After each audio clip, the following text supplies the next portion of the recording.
First at 4, we're following major breaking news in West St. Louis County. A Ballwin police officer shot and critically injured during a traffic stop this morning. Here's what we know right now. The officer was shot in the neck and is fighting for his life at Mercy Hospital. The suspect fled the scene of the shooting and was later arrested about 4 miles away from the initial shooting. Police tell us they have also recovered the weapon used in the shooting. Good evening from Ballwin, a place that's been called one of the safest cities in America. But tonight that sense of safety and security has been shattered after a police officer making a routine traffic stop was shot. Here's what we know tonight. The officer is in critical but stable condition. The suspect, who was on the run after the shooting, is in custody, and police are still searching for a motive. We have a team of reporters covering today's events. Let's begin with News Channel 5's Jacob Long, who is also here in Ballwin. He has been on this story since it broke. Well, Mike, that suspect that you mentioned, 31-year-old Antonio Taylor, is still in custody tonight at the county jail. He's being held on $500,000 bond, now charged with multiple felonies, all for a crime that police say was an ambush against one of their own.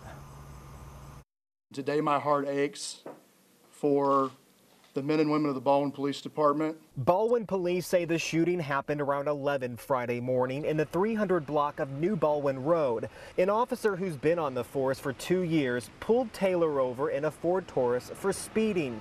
But as that officer returned to his squad car to process paperwork, police say Taylor opened fire with a semi-automatic handgun. The driver came out of the vehicle, advanced quickly on the officer from the back, and fired 3 shots. Make no mistake, we believed during this investigation that Ballwin officer was ambushed. Authorities say Taylor fled before he was eventually captured a few miles away after a brief foot chase with police.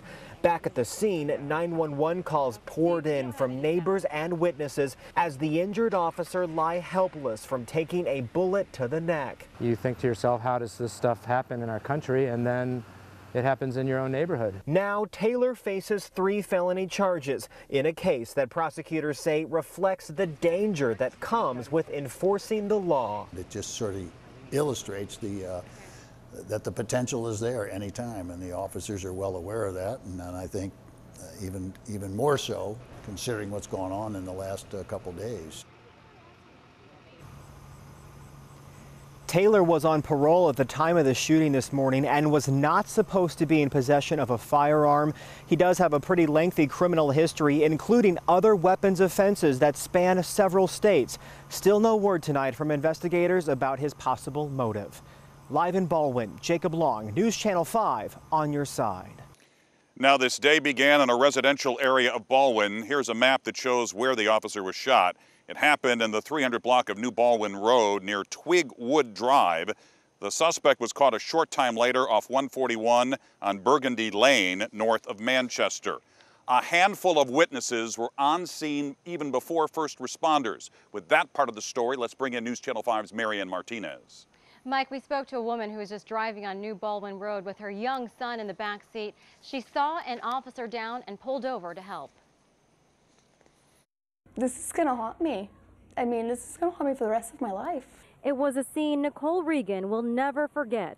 She was driving up New Ballwin Road when she saw an officer down. I went to pull over to see if I could help, because my initial thought was he was hit by a car. As Nicole got closer, she saw the officer had been shot. A man had also pulled over to render aid before the ambulance arrived. It's one thing to see it on the news, you know, and feel a bit of sadness and remorse. But when you're there and you see this happen in front of you and people are standing around and I'm holding and screaming, and this other lady, you know, comes up and we're holding each other screaming. As other witnesses started gathering, they all grieved together. We're holding each other and just crying, God, why? God, why? You know, he's just an officer.